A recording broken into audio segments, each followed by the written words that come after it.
I am sitting on the back step of the Cedar Hill microbrewery patio, legs swinging like I am still 12, when I let the words fly. The sun is low and gold, and the picnic table is crowded with our usual Saturday crew. I have had 2 peach sours and a head full of steam because Dean just told the same joke he told last week, something about a scarecrow winning an award for being outstanding in his field. Everyone groans the right way, but I roll my eyes loud enough for the next county to hear. I lean forward, elbows on the scarred wood, and say, if I hear that joke one more time, I swear I will trade you in for a dad who actually knows how to be funny. Dean freezes with his pint halfway to his lips. The foam slides down the glass and drips onto his knuckles. He does not laugh. Nobody else does either. I feel the heat of the silence crawl up my neck, but I shove it down. It is just words, I tell myself.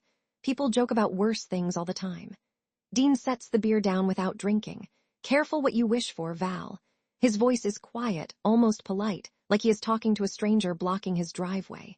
Then he stands, kisses the top of my head like he always does, and walks off toward the parking lot. I watch him go, expecting him to circle back with some new pun, but he does not.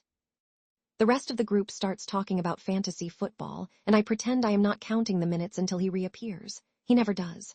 When I get home, the house is dark except for the porch light. The dog bed is empty. So is the closet half where Dean hangs his flannel shirts. I text him, where are you? No answer. I tell myself he is being dramatic. I have said worse and meant less. We will laugh about this tomorrow over burnt toast and too much coffee. The next day I swing by the dog park on Cresslane Trail, thinking I will find him there with Hank, our chocolate lab. Instead, I see our friends Maya and Jonah tossing a frisbee to their shepherd. They spot me and stop mid-throw. Maya's smile collapses. Have you seen Dean? I ask. Jonah scratches the back of his neck. He came by last night, asked if we could keep Hank for a couple days, said he needed space. Space. The word lands like a slap. I laugh, short and sharp. He is overreacting. Maya hugs the frisbee to her chest. Val, maybe think about how you talk to him. We all heard what you said. I walk away before they see my face flush. The rest of the week, I send Dean texts that swing between jokes and apologies. I even buy a book of dad jokes and leave it on his workbench with a sticky note replacement material. The book is still there when I check 3 days later, untouched, collecting sawdust. Friday evening, I drive to the climbing gym where Dean coaches kids on Thursdays. I spot him near the bouldering wall, spotting a tiny girl in a unicorn helmet. His face is calm, focused. I wait until the kids scatter to parents.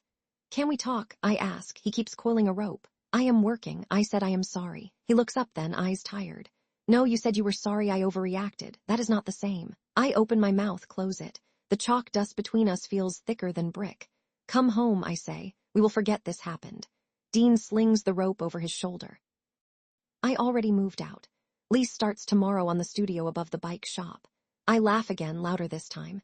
You're leaving because of a joke. He meets my stare.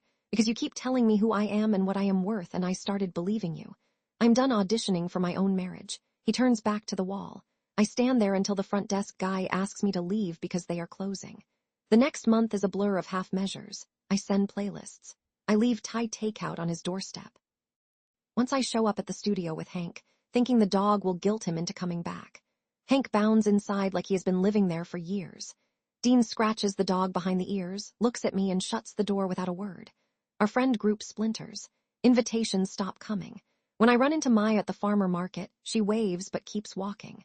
I hear Dean started leading weekend hikes.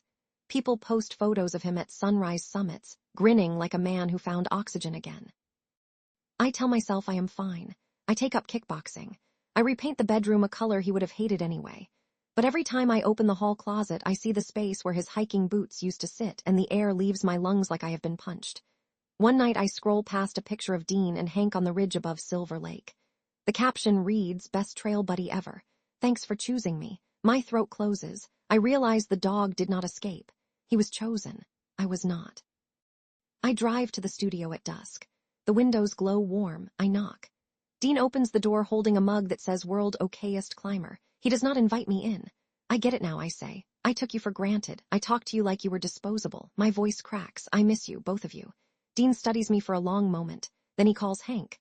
The dog trots up, tail wagging, but stays beside Dean's leg. I miss the man I thought I married, Dean says. Turns out he was right here all along. Just needed to leave to meet him. The door shuts, soft but final. I walk back to my car under the orange streetlights. Hank S. bark echoes from inside, happy and settled. I sit behind the wheel and stare at the empty passenger seat. The joke is on me after all. I traded the best parts of my life for a cheap laugh, and the universe collected the debt with interest.